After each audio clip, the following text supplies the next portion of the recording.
Hi everybody, so today we will talk about the mismatch between hard work and perceived value.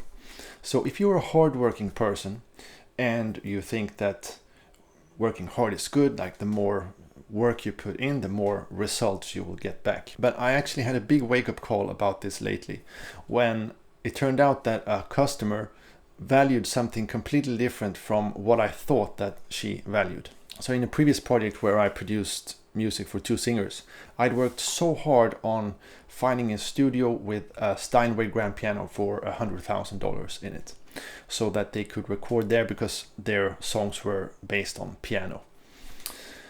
And I spent a lot of money getting that studio, renting that. It was so hot in the studio, we worked so hard there, and it was such a pain in the ass getting this project together.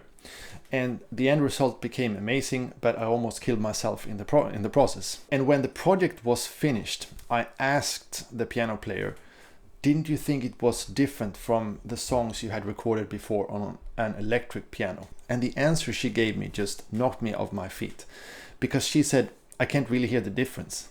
So what I thought would be the most important thing in this project and the perceived value for them was not actually important at all. And I had done a lot of work unnecessary. If we have a small business, it's actually really stupid to work really hard on things that the customer don't appreciate, that they don't even think about. And we might be lured into doing that because of tradition. We might think that this is the way things always have been done, and that's why I should be doing them in the future. Imagine, for example, when the first farmers were plowing by hand and someone got a cow or a horse that they could start plowing with. Those who used the horse or the cow were so much more effective, but I bet that there were some people that also resisted that because of tradition. And they needed to work so much harder and could only produce 10% of what the more efficient ones could do. You can also use the example of an architect who designs a garden for a family. And he spends 100 hours designing a beautiful backyard garden with trees, with different flowers, with like a really well done project. When in fact it was only the front of the house that was important to the family. The backyard could have just been a plain lawn with some trees.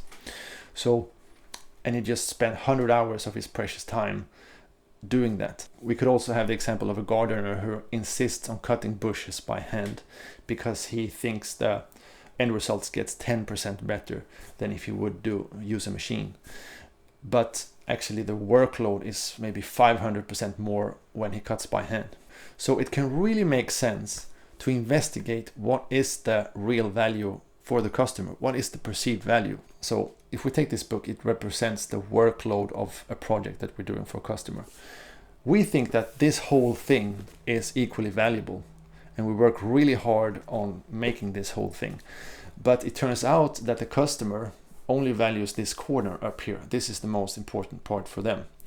So it would make much more sense to just cut this out or outsource this and really put most of our attention here, making that really, really well. Because when that happens, when we have done that first step, identified the perceived value, the real value for the customer, we could then either keep our prices the same, that would increase our margins, that would be amazing for our business.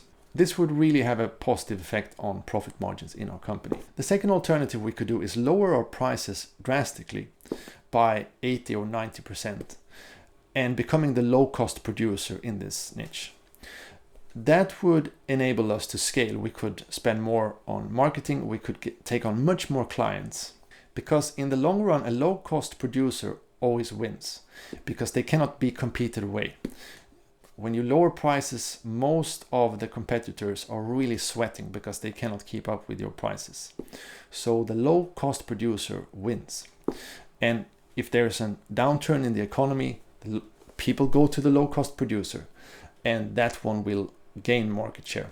This is something that Warren Buffett talks about in the Berkshire Hathaway shareholder meetings, that he really appreciates business that are low-cost producers out of these reasons, because the business can keep their share, they can do a huge favor for the customer by lowering the prices, and that will attract huge amounts of customers basically. So once in a while we really need to get down to business and ask ourselves and asking our customers, what are the most important things for them? What are the things that they appreciate?